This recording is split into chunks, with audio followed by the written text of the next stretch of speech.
बच्चों, आज हम लोग प्रेजेंट इंडेफिनिट टेंस के बारे में अध्ययन करेंगे। प्रेजेंट इंडेफिनिट टेंस में की पहचान क्या होती है? वाक्य के अंत में ता है, ती है, ते हैं आदि शब्द आते हैं तो हम समझ जाते हैं कि हमारा जो सेंटेंस है वह प्रेजेंट इंडेफिनिट टेंस का होगा। उदाहरण के तौर पे पारुल गाना गाती है, गाना गाती है, ती है, अतः यह जो हमारा सेंटेंस है वह प्रेजेंट इंडेफिनिट टेंस का होगा। अब इसको इंग्लिश में ट्रांसलेट करने के लिए हमको यह देखना है कि पारुल हमारा सब्जेक्ट है, गाना हमारा ऑब्जेक्ट है और गाती हमारा क्या है? मेन वर्ब है। इसको इंग्लिश में ट्रांसलेट करने के लिए निम्नलिखित नियमों पर हम विशेष ध्यान देते हैं। नंबर 1 पहला नियम है ही, सी, इट नेम के मेन वर्ब के साथ यस या ईएस लगाते हैं। किसी भी मेन वर्ब में जब हम यस या ईएस लगा देते हैं तो वह मेन वर्ब सिंगुलर नंबर में आ जाती है। सामान्य तौर से जो मेन वर्ब होती है वह किस में होती है? प्लूरल नंबर में होती है। उसको सिंगुलर नंबर में कन्वर्ट करने के लिए हम यस या ईएस का उपयोग करते हैं। दूसरा नियम है I, we, you, they plural number के साथ मेन वर्ब का फर्स्ट फॉर्म लगाते हैं। ध्यान देना है, आई फर्स्ट पर्सन है, यू हमारा सेकंड पर्सन है। ये फर्स्ट और सेकंड पर्सन होने के कारण मेन वर्ब का इनके साथ फर्स्ट फॉर्म आएगा। तीसरा है प्रेजेंट इंडेफिनिट टेंस में जो महत्वपूर्ण बात है, प्रेजेंट इंडेफिनिट टेंस में जो हमारा अफर्मेटिव सेंटेंस होता है उसमें कोई हेल्पिंग वर्ब नहीं लगाते हैं, कोई हेल्पिंग वर्ब नहीं लगाते हैं। यह विशेष ध्यान देना है, लड़के यही गलती करते हैं। पहला हम देखते हैं अफर्मेटिव सेंटेंस। सेंटेंस हम देखेंगे affirmative sentence, negative sentence, interrogative sentence, interrogative negative. तो पहला हमारा होगा अफर्मेटिव सेंटेंस में जो सेंटेंस स्ट्रक्चर होगा, इंग्लिश का सेंटेंस स्ट्रक्चर कुछ इस प्रकार है। पहले सब्जेक्ट रखते हैं, फिर मेन वर्ब्स का फर्स्ट फॉर्म रखेंगे। मेन वर्ब का फर्स्ट फॉर्म रखेंगे। यदि हमारा सब्जेक्ट ही, सी, इट या नेम आएगा तो उसके साथ हम यस या ईएस लगाएंगे, अर्थात समटाइम्स वी यूज यस या ईएस। किसके साथ? मेन वर्ब साथ हमको यस या ईएस कब लगाना पड़ेगा? जब हमारा सब्जेक्ट होगा ही, सी, इट, नेम।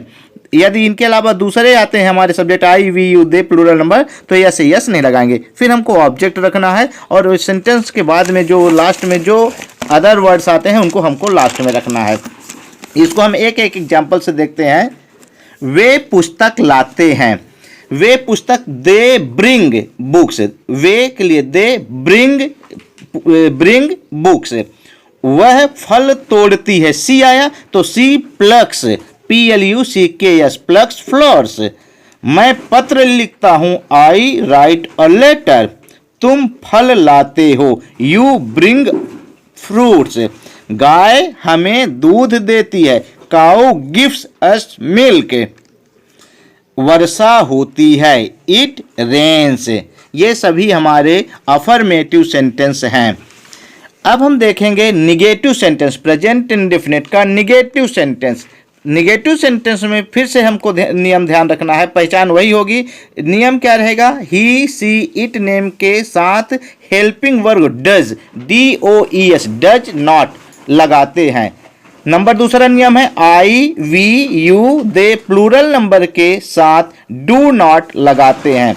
तीसरा है मेन वर्ब का फर्स्ट फॉर्म लगाते हैं। यह ध्यान रखना है, डज लगने के बाद मेन वर्ब के साथ यस या ईएस नहीं लगाएंगे। इस बात पर हमको विशेष ध्यान देना है। जैसे ही डज लग जाता है तो मेन वर्ब का यस या ईएस रूप हट जाता है।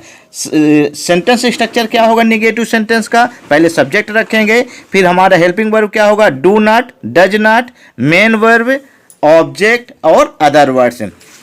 एक उदाहरण देखते हैं, वर्षा नहीं होती है, इट डज नॉट रेन। वर्षा होती है, क्या होता है? It rains.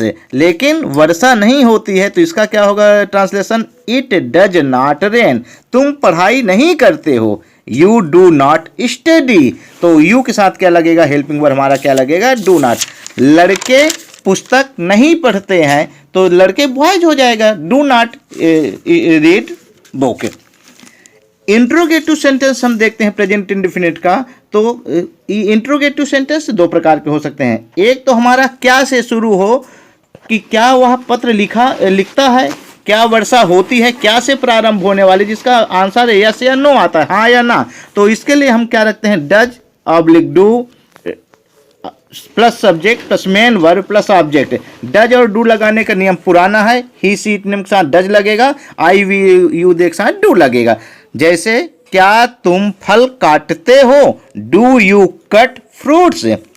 यदि हमारा सेंटेंस WH वर्ड क्या है, वाट, वेयर, वेन, वाई, ये WH वर्ड है। यदि ऐसे सेंटेंस प्रश्न इन वर्ड से शुरू होता है तो हम पहले क्या रखेंगे, WH वर्ड रखेंगे, फिर वही डज और डू लगाने का नियम पुराना होगा, फिर subject plus main verb plus object plus other words. जैसे वह कहाँ रहता है, where does he live. Interrogative और निगेटिव में यदि इंट्रोगेटिव निगेटिव एक साथ आते हैं, जैसे रानी पानी नहीं लाती है, रानी पानी नहीं लाती है, ये तो निगेटिव हुआ। फिर हम इसी को कह सकते हैं, क्या रानी पानी नहीं लाती है, तो does Rani not bring water. ये हमारा इंट्रोगेटिव निगेटिव एक साथ आ जाएगा। धन्यवाद बच्चों।